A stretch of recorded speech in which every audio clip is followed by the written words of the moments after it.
Assalamualaikum warahmatullahi wabarakatuh. Selamat pagi kawan-kawan petani porang di seluruh Nusantara. Lama kita tidak bersua. Alhamdulillah ini sudah mulai fit. Saat ini hari Senin tanggal 14 Maret tahun 2012. Kondisi tanaman kami yang ada di lahan ini, lahan yang notabene berasal dari bibit umbi, mayoritas sudah tergeletak kawan, dan mayoritas juga sudah mengalami proses dorman. Saat ini waktu menunjukkan pukul 8 pagi, kita mulai melakukan proses pengambilan katak. Nah, katak-katak yang ada di lahan ini memang beberapa hari ini kita biarkan tergeletak kawan. Contoh misalnya ini ya, katak yang dihasilkan dari lahan ini kurang lebih sebesar ini. Ada pula, nah ini juga. Nah, katak-katak ini mulai kita pungut kawan. Kita pungut, kemudian kita nanti bawa pulang. Harapannya kita karantina di rumah. Karena seandainya kita yakin pun dengan kondisi lahan seperti ini, kita biarkan di lahan, sebenarnya akan lebih bagus katak-katak ini terkarantina di lahan. Paling tidak nanti untuk proses ngambilnya ya kita tunggu habis hari raya. Itu nanti biasanya katak akan lebih aman ketika kita simpan di rumah. Akan tapi karena banyaknya katak yang ada di lahan ini, tentunya menjadi kekhawatiran kami sendiri apabila contoh misalnya pada malam hari ya ada orang yang kesini kemudian mengambil katak. Nah, tentunya akan berakibat pada berkurangnya hasil katak yang didapatkan di lahan ini. Ini besaran kataknya ada yang juga sebesar ini kawan. Memang bervariasi, ada yang kecil seperti ini, bahkan ada yang lebih kecil lagi, juga ada yang agak besar seperti ini ya. Nah, kemudian di situ juga ibu-ibu sedang melakukan proses pengambilan katak. Katak-katak yang ada di lahan ini memang sedikit banyak kita punguti dalam rangka agar tentunya menjadi lebih aman, hati kita tidak khawatir kawan ketika katak-katak ini tergeletak di lahan sekian lama. Ini kan tentunya siapapun lah pasti akan merasa khawatir karena barangkali ada orang-orang yang bertangan jahil. Tanaman yang ada di lahan kami ini kurang lebih berarti usianya ya kisaran 4 bulan ya.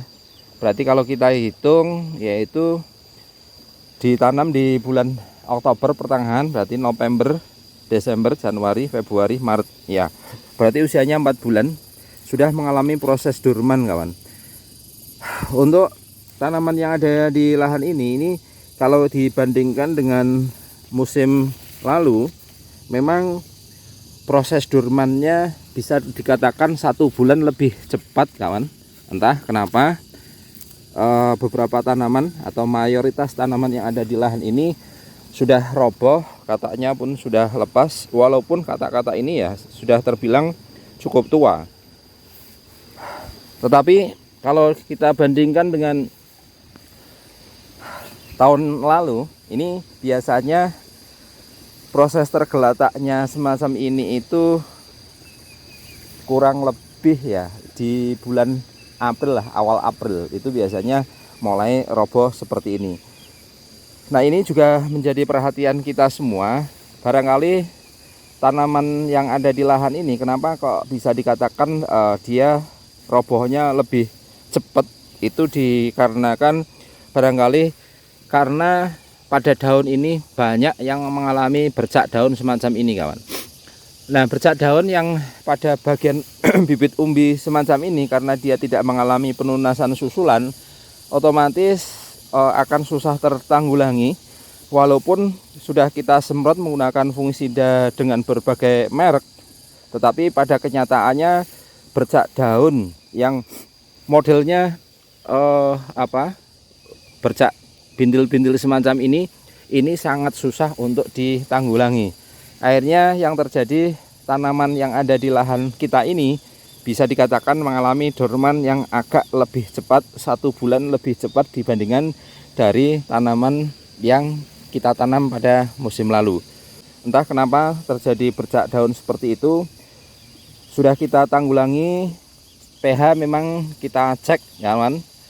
pH sudah kita cek, pH-nya kisaran ada di angka 6, ada yang di bawah dari 6. Sebenarnya kita sudah memberikan yaitu kapur dolomit di lahan ini, tetapi tetap saja tidak bisa bertahan. Tanaman yang ada di lahan ini akhirnya mengalami proses dorman yang agak cepat. Ini juga menjadi evaluasi bersama karena penyebab dari bercak daun yang ada di lahan ini masih tanda tanya. Apakah memang saat ini banyak yang mengalami bercak daun? Karena beberapa kawan kemarin yang datang ke daerah kami itu juga studi langsung, artinya beberapa tanaman mereka itu juga terkena bercak daun yang seperti ini. Nah, dikiranya bahwa yang terkena bercak itu adalah hanya tanaman mereka, tetapi setelah kita sampaikan dan kita perlihatkan lahan yang ada di daerah kami ini juga mengalami bercak daun. Ini apakah karena hujannya yang mengandung asam terlalu tinggi atau bagaimana, kita juga kurang tahu. Lahan ini adalah lahan yang kita tanami dari sekian banyak bibit. Ada yang bibit umbi yang bagian petakan atas ini. Kalau yang bagian bawah itu adalah bibit dari katak, masih cukup seger-seger, masih banyak yang berdiri tegak. Tetapi yang dari umbi tidak tertolong kawan. Lahan ini pula adalah lahan yang dulu kita tanami menggunakan kohe sapi tanpa fermentasi. Kondisinya seperti ini. Nah, ini juga menjadi pertimbangan kepada kawan-kawan semua. Ini pertanyaan saya, apakah karena adanya kohe sapi tanpa fermentasi itu mengakibatkan jamur pada daun? Sedangkan untuk jamur pada pangkal itu bisa dikatakan tidak ada 1% kawan. Ya, dari sekian banyak tanaman yang ada di lahan ini, kalau kita amati dulu ya, sering kita muter ke lahan, itu paling banyak ditemukan sekitar 10-20 batang yang terkena jamur pangkal batang. Tapi yang lebih banyak diserang adalah pada bagian daunnya. Kalau itu adalah pupuk tanpa fermentasi atau kohe tanpa fermentasi, itu biasanya lebih bahayanya berada pada bagian pangkal seperti ini kawan. Pada bagian pangkal ini yang sering terkena jamur. Tetapi bisa dikatakan tadi kita sudah sampaikan hanya sekitar 10-20 batang yang ada di lahan ini. Lebih banyaknya menyerangnya yaitu pada bagian daun, yaitu bercak daun seperti ini. Nah, ini juga menjadi pertimbangan kita semua. Kalau memang ini adalah karena kohe tanpa fermentasi, terutama adalah kohe sapi, ini juga saya masih tanda tanya karena ada satu lahan kecil ya yang di sebelah situ ya, tumpukan itu kohe ayam kawan, kohe ayam yang udah kita persiapkan. Yang sebelah situ petakan kecil yang sebelah sini ini tanpa kita menggunakan pupuk. Di situ hanya menggunakan arang sekam sisa dari arang sekam yang dulu diletakkan di situ karena banyak yang tumpah, kita tanami. Juga di situ terkena bercak. Padahal tidak kita beri pupuk apapun, hanya arang sekam. Oleh karenanya kita mau mengambil kesimpulan apakah ini karena kohe yang belum terfermentasi atau ini karena memang hujan yang terlalu asam di daerah kami mengakibatkan bercak-bercak daun seperti ini juga masih tanda tanya kami sendiri. Karena kalau ini menggunakan kohe tanpa fermentasi, oke lah kalau terkena bercak seperti ini. Tetapi pada kenyataannya yang sebelah situ, satu petakan kecil yang berada di samping karung itu juga tanpa pupuk sama sekali, hanya menggunakan arang sekam, tapi saat ini juga terkena bercak daun. Itu pun sudah mulai roboh kawan. Oleh karenanya ini menjadi perhatian kita semua. Memang porang itu adalah tanaman yang sangat mudah untuk tumbuh. Barangkali kalau katak semacam ini, mana contoh kataknya. Nah, contoh misalnya ada katak semacam ini pun kita lempar ya, asalkan tanahnya tidak tanah yang basah, itu dia akan bertahan sampai nanti musim penghujan, kemudian dia akan tumbuh. Memang kalau bisa dikatakan sangat mudah untuk tumbuh, tetapi dalam proses perjalanannya itu kita juga akan mengalami kendala-kendala berbagai macam hal. Keluhan-keluhan dari beberapa petani itu ada yang mengatakan pada bagian pangkal ini terkena busuk batang, kemudian ada tanaman yang masih seger hijau, daunnya juga hijau, tiba-tiba jarak seminggu langsung menguning. Nah, kita indikasi itu terkena jamur pada bagian akar. Biasanya kalau dibongkar akarnya agak rusak, kemudian pada bagian umbi juga mulai terkena jamur. Kemudian ada pula yang terkena bercak daun seperti ini ya, yang ada di depan kita ini juga adalah beberapa kendala.